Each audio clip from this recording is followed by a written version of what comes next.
Касатка зур йырткыч хайван. Ул дельфинның якын туганы. Тик касатканнан зур гәүдәсе һәм ире җәнлекләргә һөҗүм итә алу белән аерылып тора. Касатканың озынлыгы 10 метрга, ә авырлыгы 8000 килограммга җитә. Гәүдәсенең формасы ракетаны хәтерләтә. Касатканы күзләре өстендәге һәм аркасындагы ак таплар буенча танып була. Аның башы зур, тешләре очлы, ишкәк формасындагы канатлары бик көчле. Касаткалар төркемнәргә берләшеп яшиләр. Төркем башы итеп иң карт һәм тәҗрибәле ана касатка билгеләнә. Төркемдәгеләр бер-берсе белән тавыш сигналлары ярдәмендә аралаша. Алар үзара бик дус яши.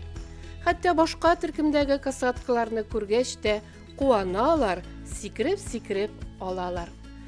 Касаткалар гадәттә балык һәм моллюсклар белән туклана. Шулай да алар диңгез арысланы, тюлень, дельфин, пингвин, хәтта мыеклы китларга да һөҗүм итәргә мөмкин. Гадәттә алар авыру су хайваннарын гына тота ала. Ана касатка 3 елга бер тапкыр бала таба. Гадәттә 180 килограмм авырлыктагы һәм 2-3 метр озынлыктагы бер касатка баласы туа. Бер ел буе ул әнисенең сөте белән туклана. Аннары әкренләп башка ризыкка да ияләшә башлый.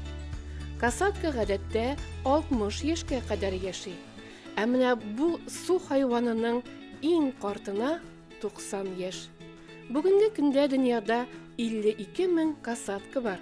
Аларны Кара диңгезе белән Азов диңгезеннән кала җир йөзендәге барлык диңгез океаннарда очратырга мөмкин.